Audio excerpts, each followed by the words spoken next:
Let us pray. Come, Holy Spirit, and be our guest. Open our hearts, our minds, our wills to the God who enlightens us through you. Amen.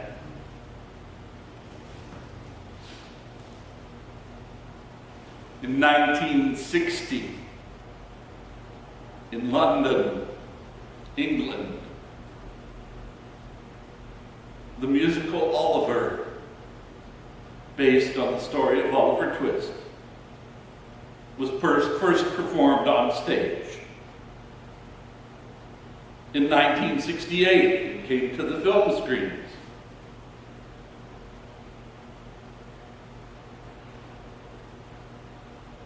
The story is obviously about a boy named Oliver,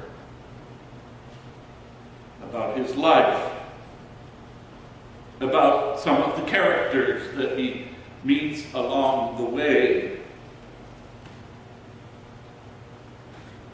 It takes place in probably the poorest parts of London. Oliver is an orphan who comes to be a boy on the street, who is picked up and adopted by a fellow named the Artful Dodger, a slightly older boy, who takes Oliver to a place where there are a number of other boys like Oliver who are living with an elderly thief, petty criminal, whose name is Fagin. Fagin is one of those characters that we're supposed to really disapprove of, who we're not supposed to like very much. One of the bad guys in the story. And yet, there are times when Fagin really does seem to be quite a likable character. Yes, he lives off the avails of crime, mainly the boys who he sends out daily to pick the pockets of the rich people around London.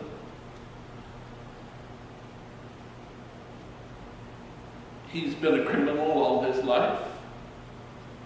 We're not sure what he did, but it was probably not good. But at the same time, he kind of seems to be a bit of a scout leader.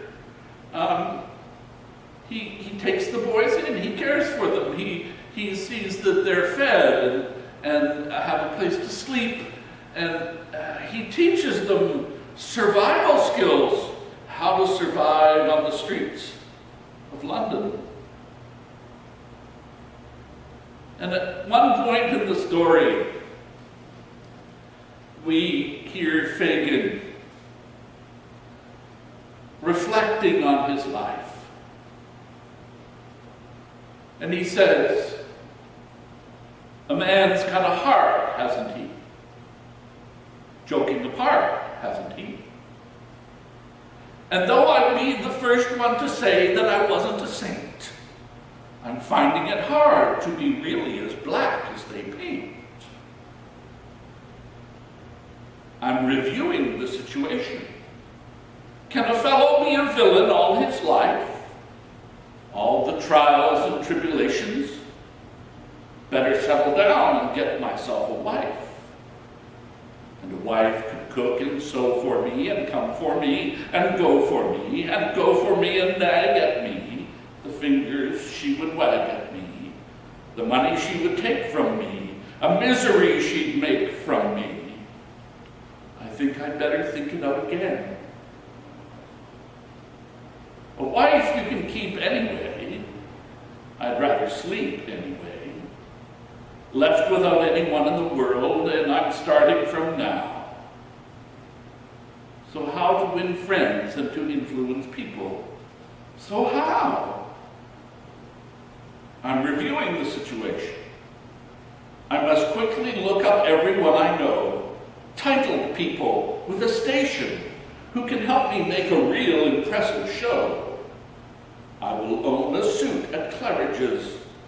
I will run a fleet of carriages and wave at all the duchesses with friendliness as much as is befitting of my new estate. Good morrow to you, magistrate. I think I'd better think it out again. So where shall I go? Somebody. Who do I know? Nobody. All my dearest companions have always been villains and thieves, so at my time of life I should start turning over new leaves? I'm reviewing the situation. If you want to eat, you've got to earn a bob. Is it such a humiliation for a robber to perform an honest job? So a job I'm getting, possibly.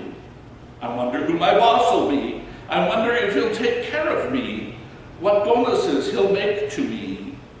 I'll start at 8 and finish late, at normal rate and all. But wait! I think I'd better think it out again. What happens when I'm 70? Must come a time, 70, when you're old and it's cold, and who cares if you live or you die? Your one consolation's the money you may have put by. I'm reviewing the situation. I'm a bad un, and a bad un I shall stay. You'll be seeing no transformation, but it's wrong to be a rogue in every way. I don't want nobody hurt for me, or made to do the dirt for me. This rotten life is not for me. It's getting far too hot for me. There is no in-between for me. But who will change the scene for me?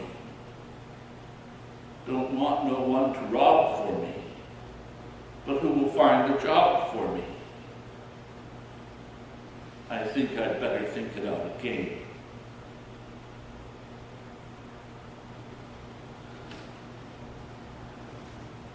There are no easy answers for Fagin. And if you think about it, there's no easy answers for Abraham either.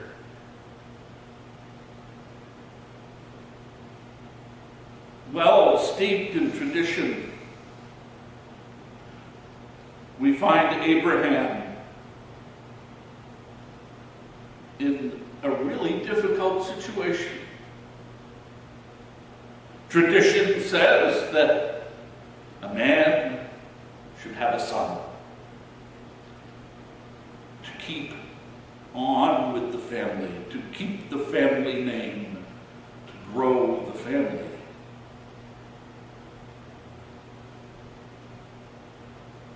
You'll notice that the story in the Old Testament doesn't say anything about daughters, just sons.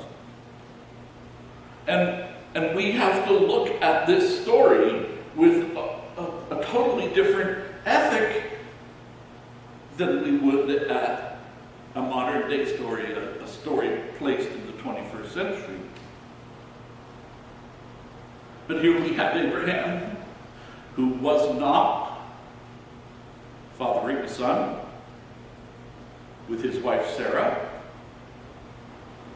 And so, keeping with tradition, it was appropriate and okay and maybe even proper for Sarah to give Abraham permission to father a child with Sarah's servant Hagar, a woman we understand who is probably an Egyptian. And so Hagar and Abraham have a son, and he's named Ishmael,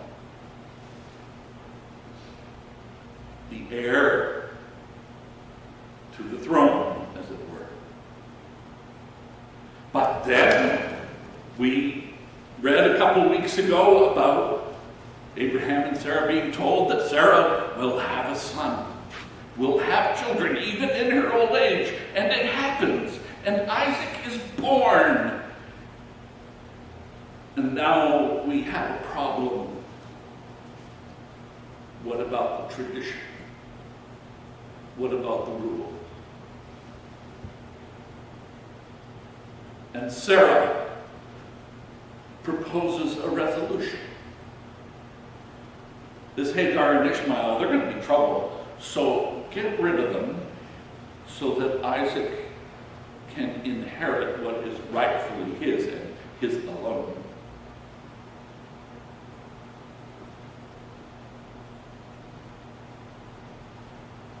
I can't imagine being Abraham, having to make that decision to decide between his two sons. This story seems to try to deal with two things, neither of which is really right. From what I know of the Bible, it was when people were upended and shaken to the core that they really began to pay attention. And astonishing things usually happened. It makes me think of another great musical, Fiddler on the Roof, which was the longest running Broadway musical adapted to film and many community stages. The central drama is finding an appropriate match for the three eldest daughters of Tevye and Golda. In the early 1900s, someplace in a Jewish Russian village, each match moves farther and farther away from tradition. Tevye first reflects on how suitable Mottel, the tailor, a local Jewish boy, is as a match for his elder daughter, Saito. On the one hand, he's only a poor tailor. What kind of match would that be? On the other hand, he's an honest hard worker. On the other hand, he has absolutely nothing. On the other hand, things could only get better for him. They couldn't get worse. Tevye does this again with his second daughter, who takes up with a revolutionary socialist Jewish young man. He weighs the pros and cons again. On the one hand, on the other hand, and again, he finally gives his blessing. And then the third daughter comes along. His third daughter marries a Gentile, a young Orthodox Christian man. And the wedding happens without Tevye's permission, without the father's permission, in the Orthodox Church, no less. When the daughter comes to plead with her father to accept them as a couple, we get to listen as Tevye has that internal debate.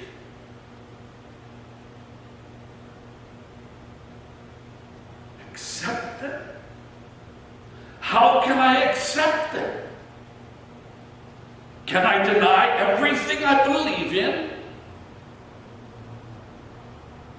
On the other hand, how can I deny my own daughter? On the other hand, how can I turn my back on my faith, my people? If I try to bend that far, I'll break. On the other hand, There is no other hand. No, no, no.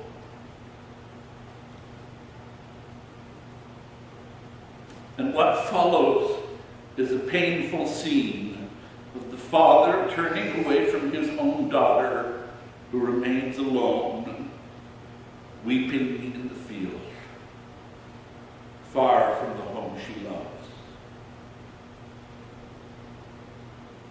Because theological wondering grows directly from the acute pain provoked in our most intimate relationships, there is nothing abstract about it. Admittedly, there's no end of ways some theologians have disembodied their work into sterile, stratospheric abstractions.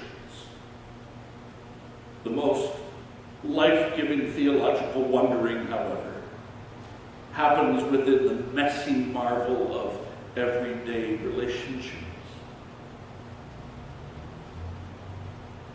And it's not just real relationships that create quandaries for our theologically perplexed minds.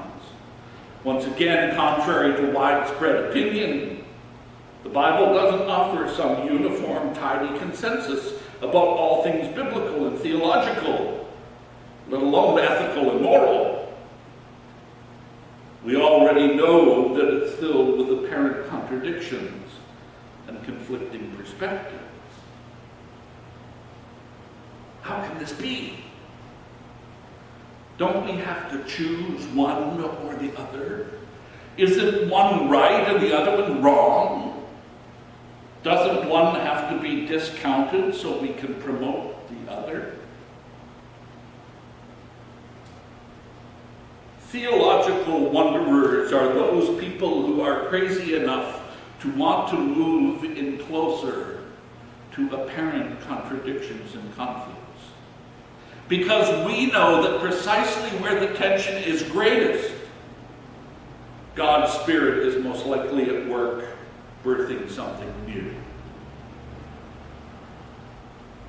Tebia's question is always a live one. How much can we hold together before we break? Before we turn away because our faith simply can't stretch that far.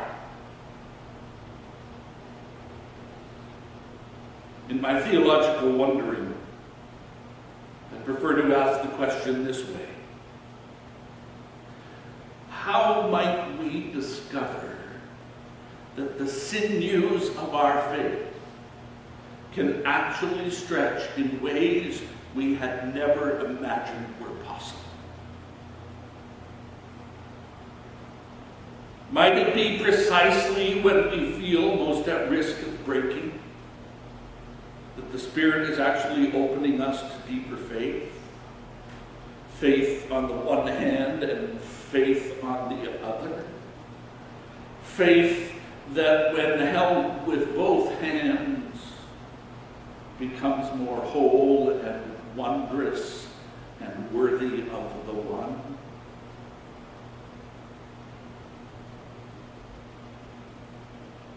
I really like musicals. And a lot of the really good ones get into this serious question of right and wrong, of ethical and unethical, and moral and immoral, and theological and godlike. One of them is Les Miserables. One of the characters, Javert, a civil servant, a lawman, a jailkeeper, a chief of police,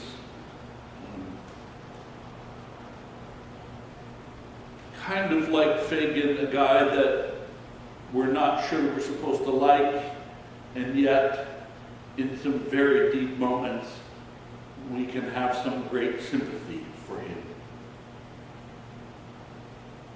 One of those moments is when Javert sings a song called Stars.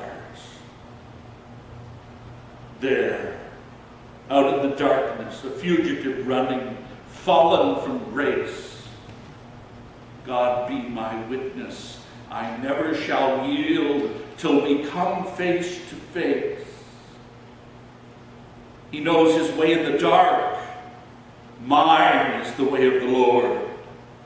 And those who follow the path of the righteous shall have their reward.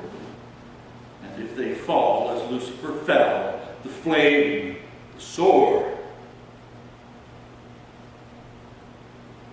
remember the gospel. Stars in your multitudes, scarce to be counted, filling the darkness with order and light. You are the sentinels, silent and sure, keeping watch in the night. You know your place in the sky. You hold your course and your aim, and each in your season returns and is always the same. And if you fall as Lucifer fell, you fall in flame. And so it has been, and so it is written on the doorway to paradise, that those who falter and those who fall must pay the price. Lord, let me find him, that I may see him safe behind bars. I will never rest till then, this I swear. This I swear by the stars.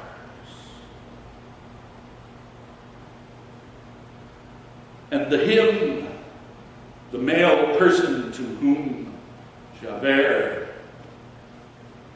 is talking about, his name is Valjean.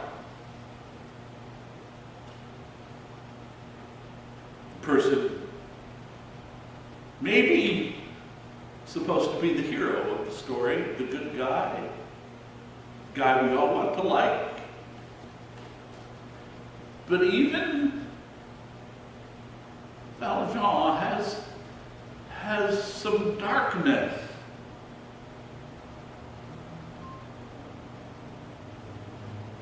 What have I done? Sweet Jesus, what have I done? Become a thief in the night, become a dog on the run.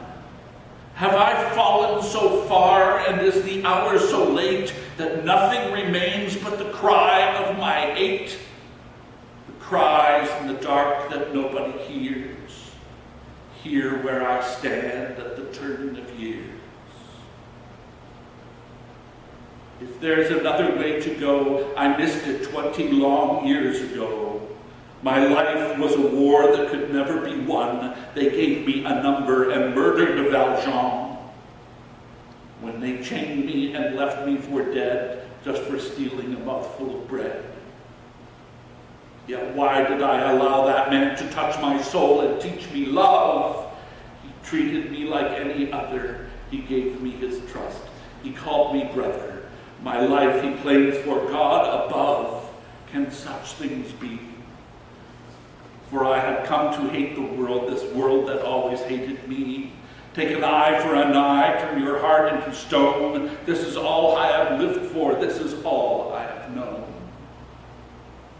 One word from him and I'd be back beneath the lash upon the rack. Instead he offers me my freedom. I feel my shame inside me like a knife. He told me that I have a soul. How does he know? What spirit comes to move my life? Is there another way to go? I am reaching, but I fall, and the night is closing in. As I stare into the void, to the whirlpool of my sin, I'll escape now from the world of Jean Valjean. There's nothing now. Another story must begin.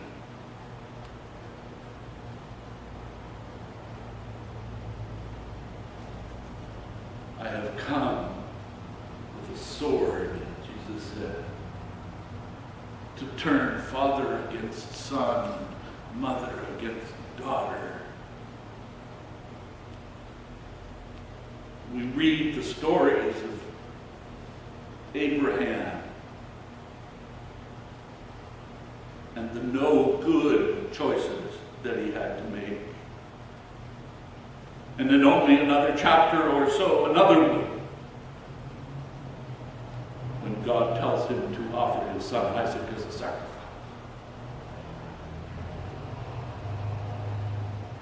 When I get caught in one of these situations where there are no good choices, where the right answer seems to be non-existent, where the questions are like Abraham's question, and the disciples' question, and Tevia's question, and Jabert's question, and Jean Valjean's question, I try to remember that beautiful passage from Micah that we didn't read today, but we know it. What does the Lord require of you? To do justice, to love kindness, to walk humbly with God. Doing justice is not always the easy way, and kindness can seem very evasive when there are really tough questions to be answered. So I am glad that as long as I am humble enough to accept that sometimes, as hard as I try, I'm going to choose wrongly. That God is still with me. Not to make it all easy, but only to help me to handle the tough stuff. And then to forgive me when I get it wrong. Thanks be to God.